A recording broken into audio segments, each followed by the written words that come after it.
蔡英文，台湾，同时也是华人世界的第一位女总统，在2024年5月20日正式结束了她长达8年的任期。蔡英文在任内面临了许多挑战，邦交国数量达到历史新低，两岸关系高度紧绷。解决台湾问题的，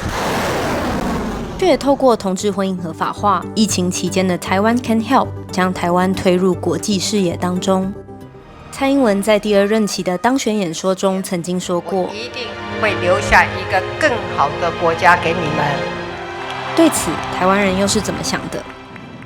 我们前往不同城市，拜访关注各个领域的年轻人，他们会如何评价这位刚刚卸任的台湾第1任女总统？首先，我们往台湾的南部走，来拜访亚洲第1对合法同志伴侣乔香与杰西。台湾在2019年同性婚姻合法化后，打响了在国际上人权进步的名号，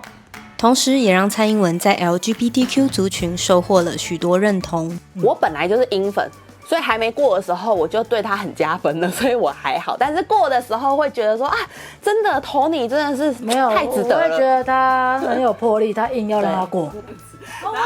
蔡英文是台湾第1个有可能成为第1个女性总统，这件事对我的冲击还蛮大的。因为台湾本来就是一个男性社会，就是已经非常非常多年，而且这件事情非常的根深蒂固。之前看过蔡英文的一个报道，然后他说了一句话，就是对我影响还蛮深的。他说女性不应该被限制，女性可以达到的成就是无限的。少年在我心里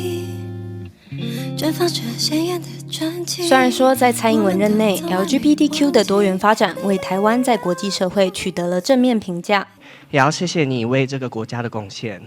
让我可以成长到今天这个样子。但是在这期间，有10个邦交国与中华民国政府断交，和中华民国断交，布基纳法索、萨尔瓦多、基里巴斯、洪都拉斯断交。这是否代表蔡英文的外交策略并不成功？我们来到台北圆山，这里有一群致力于推动台湾外交的年轻人，他们组成了一个非官方组织——数位外交协会。对于蔡英文的外交政策，他们是这么看的：中国政府一直没有放弃在跟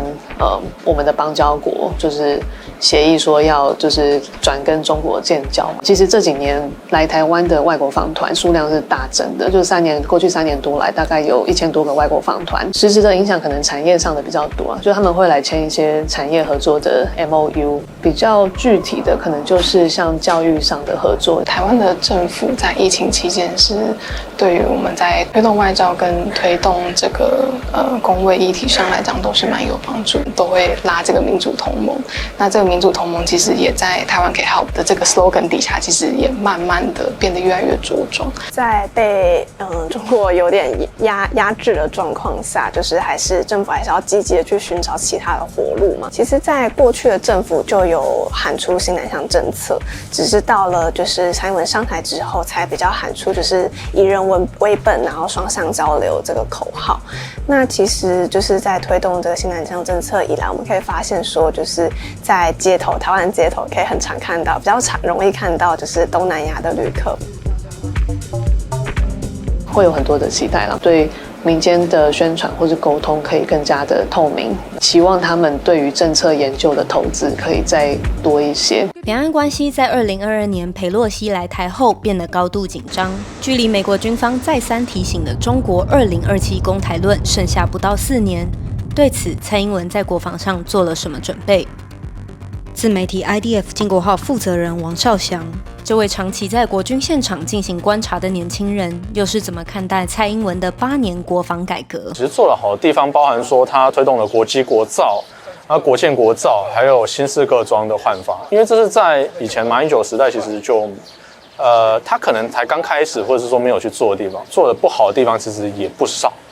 他做到了全军所有的官兵都有个人装备，但是各装有很多问题。严格来说，中共要在2027年以前攻打台湾，其实我觉得我们的准备是不足的。这些装备能不能发挥它应有的效能，其实是一个问号。105年蔡英文刚上任的时候，其实还蛮多人去质疑说，一个女性没有当过兵，她来当总统，她来当3军统帅，到底有没有资格，或者是她到底有没有实力？女性3军统帅，它只是一个象征，重点是要看他用人用的对不对。蔡英文的3任国防部长全都是男性，而且全都是当过军事将领、当过领导统御职的。那很显然的，在这8年，他一直都听着这些专业人士对他的建议，所以他才能够所谓改革国军，所谓的推动这些国造军备政策，然后顺利的把国军所谓的现代化。我觉得这是很重要的。其实以赖清德总统来讲，我会觉得说他面对的第一个挑战是文人部长。包含说文人部长在前7任文人部长其实都是失败的，那他现在用了这位顾立雄当文人部长，其实他所要面对就是军权的挑战，底下的人到底能不能服这一位新部长的领导，其实我觉得是还有待商榷。